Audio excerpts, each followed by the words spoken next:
مولانا صاحب آپ وقفے سے پہلے بتا رہے تھے کہ جو آپ کا مدارس کا بل تھا اس پہ ابھی تک دستخط نہیں ہوئے، تو اب جب کہ 26ویں آئینی ترمیم کے بعد 4-5 اور بل بھی پاس ہو گئے، تو یہ جو بل ہے یہ اگلے 3-4 دن میں آپ کے خیال میں مسئلہ حل ہو جائے گا؟ میں اس حوالے سے پرائم منسٹر صاحب سے بات کر چکا ہوں ٹیلی فون پہ، اور کہا کہ میں صبح صبح کراتا ہوں جی.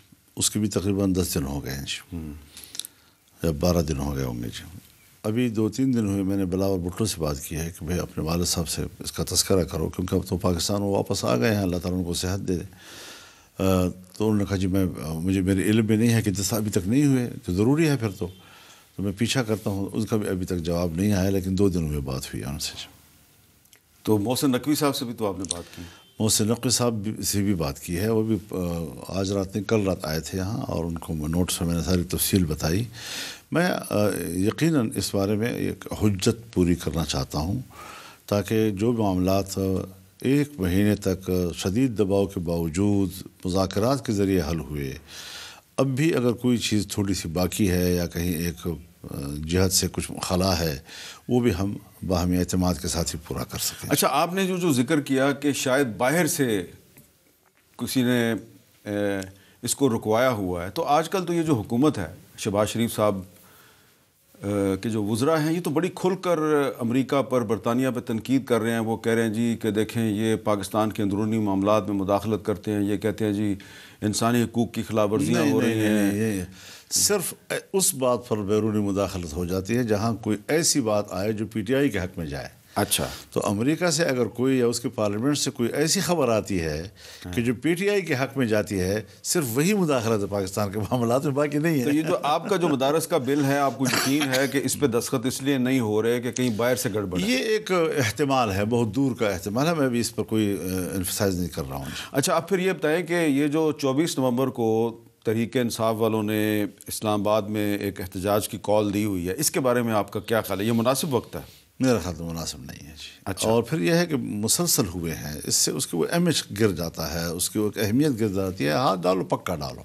دیکھیے، ہم نے پی ٹی آئی کی حکومت میں 14 ملین مارچ کیے پورے ملک کے اندر جی. اور ہر ملین مارچ جو ہے وہ ایک تاریخی تھا، اور ساری دنیا جانتی تھی کہ واقعی اسی کو کہتے ہیں جلسہ جی. اور پھر آزادی مارچ جو ہم نے کیا، پورے ملک سے جس طرح قافلے اترے اور اسلام آباد تک پہنچے ہیں، تو ہم ہاتھ بھی ڈالتے ہیں، پکا بھی ڈالتے ہیں. اور ہم جو احتمالات ہوتے ہیں کہ اس قسم کے مظاہروں سے یہ نقصان ہو سکتا ہے، یہ نقصان ہو سکتا ہے، یہ نقصان ہو سکتا ہے، پہلے ہم وہ دروازے بند کرتے تھے جی. نہ روڈ ہم بند کرتے تھے، نہ ٹریفک اس سے رکتا تھا، نہ کوئی املاک کو نقصان پہنچتا تھا، پتے کو بھی نقصان نہیں پہنچا، کوئی پھل اگر لٹک رہا ہے اس کو بھی نقصان نہیں پہنچا. تو کسی جگہ پر ایسی کوئی صورتحال، اس کو ہم خود کنٹرول کرتے تھے. اور چونکہ ہم 14 ملین مارچ کر چکے تھے، اور اسٹیٹ کو بھی اس کا اندازہ لگ گیا تھا کہ ان کو اپنے اجتماعات پر پورا کنٹرول ہوتا ہے، اور وہ اپنا احتجاج ضرور نوٹ کرا رہے ہیں لیکن اسٹیٹ کو نقصان نہیں پہنچتے، ان کے املاک کو نقصان نہیں پہنچا رہے. تو یہاں مظاہرہ ہمارا اسلام آباد میں بھی ہوا. یہاں اس قسم کی اسٹریٹجی بنانے والے لوگ نہیں ہیں جی. میں دیکھ رہا ہوں ان کی چیزوں کو، اگرچہ میں اس میں شامل نہیں ہوں، نہ میں اس کا شریک ہوں، لیکن میں ان کو حق دیتا ہوں اس بات کا کہ وہ جلسہ بھی کریں، وہ احتجاج بھی کریں، وہ مظاہرہ بھی کریں.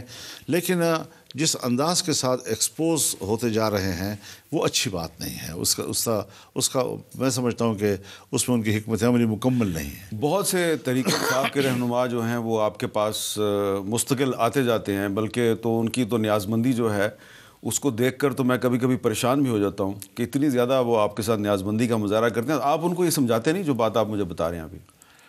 میرے خیال میں اس حوالے سے کوئی مشاورت ابھی تک نہیں کیا. اگر مشاورت کر لیں، لیکن ہمیں تو وہ کہتے ہیں کہ قریب مولانا فضل الرحمان صاحب اور ہمارے معاملات طے ہونے والے ہیں، ہمارا اتحاد ہونے والا ہے، ہم یہ کر دیں گے، ہم وہ کر دیں گے. نہیں، اختلاف تو دیکھیے، پیپلز پارٹی ہے تو اس سے بھی ہمارا اختلاف ہوگا، مسلم لیگ ہے تو اس سے بھی ہمارا اختلاف ہوگا، نیشنل پارٹی ہے تو اس سے بھی ہمارا اختلاف ہوگا، MQM ہے تو اس سے بھی ہمارا اختلاف ہوگا.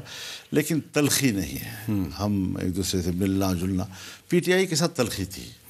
اگر اس تلخی کو ہم دوبارہ اعتدال پہ لے آتے ہیں تو وہ ایک اچھی سیاسی ایک انگیجمنٹ بن جائے گی، اور اس میں ہم رفتہ رفتہ کامیاب ہو رہے ہیں. یہ ضروری بھی تھا، اور ظاہر یہ 2 + 2 = 4 کی طرح یہ تو ممکن نہیں ہے تو نا. ابھی آپ کا یہ خیال ہے کہ تحریک انصاف کے ساتھ ابھی آپ کچھ معاملات پہ مل کے چل سکتے ہیں؟ میں عرض کر رہا ہوں نا جی کہ اب ظاہر ہے جی کہ ہم یہ تو نہیں کر سکتے کہ گورنمنٹ کے مقابلے میں بھی اپوزیشن کریں اور اپوزیشن کے اندر بھی اپوزیشن کریں. تو یہ جو اپوزیشن اور اپوزیشن دونوں جماعتیں اپوزیشن میں بیٹھ گئی، اس کا فائدہ اٹھانا یہ ہے ایک سیاسی عمل، اور اس کا فائدہ اٹھانا چاہیے ہمیں. تلخیوں سے ہم اختلافات کو تو ختم نہیں کریں گے، لیکن تلخیوں سے ہم ذرا اعتدال کی طرف آ جائیں گے، نرمی کی طرف آ جائیں گے، اور ایک بہترین سیاست ہے. آج کل تو بلاول صاحب بھی ناراض نظر آ رہے ہیں حکومت سے، تو آپ کو یہ نہیں لگ رہا کہ اگر بلاول صاحب بھی ناراض ہو گئے اور آپ بھی ناراض رہے تو حکومت کو تو بہت نقصان ہوگا؟ بلاول صاحب اور ان کی والدہ بے نظیر بھٹو صاحبہ اس وقت سے لے کر آج تک مجھے ایک دن بتا دیں جو مسلم لیگ اور پیپلز پارٹی کے درمیان کوئی ہم آہنگی رہی ہو. اب الیکشن سے پہلے ایک دوسرے کے خلاف جس طرح انہوں نے الیکشن کمپین چلائی، وہ ایسی نہیں تھی کہ جس کے بیچ میں کوئی محسوس کر رہا ہو کہ بھئی پی ڈی ایم کا دور بھی گزرا ہے. صرف یہ محسوس ہی نہیں ہو رہا تھا جی. اب آپ مجھے بتائیں کہ اگر آپ یہ اس پہ اصرار کریں گے کہ پیپلز پارٹی حکومت میں ہے، تو میں نہیں مانتا اس کو جی. وہ حکومت کا سہارا ہے، حکومت کا حصہ نہیں ہے. تو ظاہر ہے جی کہ پھر اس قسم کے مرحلے تو آتے رہیں گے. اس طرح تو ہوتا ہے پھر اس طرح کی باتوں میں. اس طرح تو ہوتا ہے پھر اس طرح کے کاموں میں کانپتے کیوں پھرتے ہو سردیوں کی شاموں میں.